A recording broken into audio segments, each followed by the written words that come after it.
నాకు రైటర్గా మొట్టమొదటి అవకాశం ఇచ్చింది సురేష్ బాబు, ఆయనకి థ్యాంక్స్. ప్రేమించుకున్నాను రా 96లో, అది నా ఫస్ట్ ఫిల్మ్ అండి. దానిలో ఒక సీన్ రాయటం నా కెరియర్ స్టార్ట్ అయింది. తర్వాత జయంత్, మా గురువుగారు జయంత్ సి పరాంజీ గారి దగ్గర బావుగారు బాగున్నారు నుంచి టక్కర్ దొంగ వరకు స్క్రిప్ట్ చేస్తూనే డైరెక్షన్ డిపార్ట్మెంట్లో పనిచేశాను. తర్వాత మనసంతా నువ్వే నుంచి శంకర్ దాదా ఎంబీబీఎస్ వరకు పరుచూరి బ్రదర్స్ దగ్గర అసోసియేట్ రైటర్గా పనిచేశాను దాదాపు 6 సంవత్సరాలు. ఇండిపెండెంట్ రైటర్గా కూడా 15 సినిమాల దాకా చేశాను. నాకు అవకాశం ఇచ్చినటువంటి నిర్మాతలందరికీ, దర్శకులందరికీ థ్యాంక్స్. ఇక ఈ ఒక్క అమ్మాయి తప్ప సినిమా, ఈ కథ నేను 2007లో ఈ కథ రాసుకున్నాను. 2-3 సార్లు మొదలు కూడా అయింది. 2009లో ఒకసారి స్టార్ట్ అయింది, కానీ కుదరలేదు. అందరూ ఒకటే అడిగారు, ఇది ఎలా ఎగ్జిక్యూట్ చేస్తావు? ఇంత పెద్ద ఫ్లైఓవరు, 500-600 వెహికల్సు, ఒకే లొకేషను, అక్కడే కథ. పోనీ ఆర్టిస్టులు అందరూ ఉన్నారు, ఒక ఆలీ గారు ఉన్నారు, సప్తగిరి, తాగుబోతు రమేష్, 40 మంది పెద్ద పెద్ద ఆర్టిస్టులు కూడా ఉన్నారు ఇదే కథలో. సో దాన్ని ఎగ్జిక్యూట్ చేయడానికి నన్ను కొంతమంది నమ్మలేదు. ట్రై చేస్తూనే ఉన్నా. 8 సంవత్సరాలు అయింది ఆల్మోస్ట్. నాతో పాటు ఈ కథని నమ్మిన వ్యక్తి సందీప్ కిషన్. Thank you Sandeep. సందీప్ నన్ను ఈ కథని నమ్మాడు. ఆ తర్వాత సందీప్తో కూడా ఈ సినిమా ఒక దాదాపు 3 ఏళ్లుగా జరగల. ఎందుకంటే మాకు చిన్న ఎనర్జీ మిస్ అయింది. ఆ ఎనర్జీయే చోటాకే నాయుడు గారు. ఆయన వన్స్ టేక్ ఓవర్ చేసుకున్నాక, ఆయన ఈ ప్రాజెక్టుని తీసుకున్నాక ప్రాజెక్టు ఒక ట్రాక్ ఎక్కింది, ముందుకెళ్ళింది. ఒక మంచి నిర్మాత బోగాది అంజిరెడ్డి గారు ముందుకొచ్చారు. ఆయన నిర్మించబట్టే, ఆయన ప్రొడ్యూస్ చేయడానికి ఒప్పుకోబట్టే ఇంత భారీ సినిమా, ఇంత అందమైన సినిమా తయారైంది.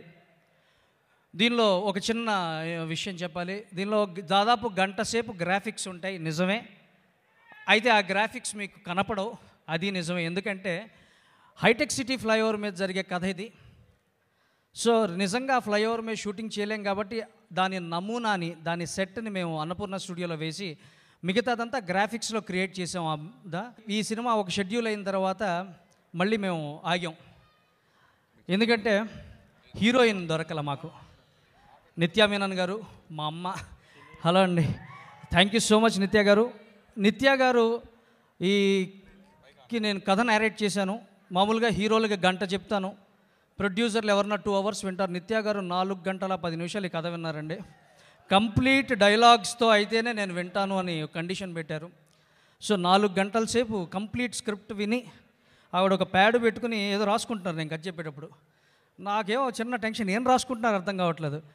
ఏదో ఆల్మోస్ట్ నా తలరాత రాస్తున్నట్టు ఆ రైటింగ్ చూస్తుంటే చిన్న టెన్షను. తర్వాత చిన్న చిన్న డౌట్స్ అడిగారు. ఆవిడ క్యారెక్టర్ ఎలా ఉండాలి, ఎలా బిహేవ్ చేయాలి అడిగారు, అంతే. అక్కడితో డిస్కషన్ క్లోజ్. సెట్లో ఏనాడు ఎటువంటి డిస్కషన్ లేదు. చాలా చాలా అద్భుతంగా కోఆపరేట్ చేశారు నిత్య గారు. Thank you so much, thank you so much. Mickey J mayor, ఆయన మ్యూజిక్ నిజంగా ఒక మ్యాజిక్ లాగా చేశాడు ఆయన. మిక్కీ జే మేయర్ గారిని మేము ఏం అడిగితే అది, ఇలాంటి సాంగ్ కావాలంటే, ఇంట్రడక్షన్ సాంగ్ 3 సార్లు ఫైనల్ వెర్షన్ చేశాక, లేదంటే ఇంకోటి కావాలంటే అద్భుతమైన సాంగ్, ఒక మంచి బీట్ ఉన్న సాంగ్ చేశారు ఆయన. ఆయనకి థ్యాంక్స్. మా టెక్నీషియన్స్ అందరికీ, నా డైరెక్షన్ డిపార్ట్మెంట్లో ముఖ్యంగా చివరి వరకు నాతో ట్రావెల్ చేసింది ఇద్దరే మిగిలారు నాకు. ఒకడు నవీన్, ఇంకోటి సాగర్. వాళ్ళిద్దరిని ఒకసారి స్టేజ్ మీదకి పిలుస్తున్నాను. అద్భుతమైన associate directors.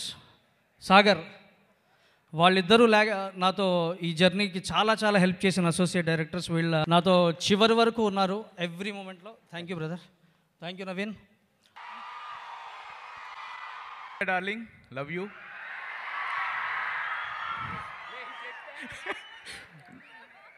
Frankly speaking, I love Nitya. She is my sweetheart. నా భార్యను ఒక్కదాన్ని బంగారం అని పిలుస్తాను, మళ్ళా నిత్యా మీనన్ బంగారం అని పిలుస్తున్నా. మా సినిమాకి బంగారం నిత్యా మీనన్.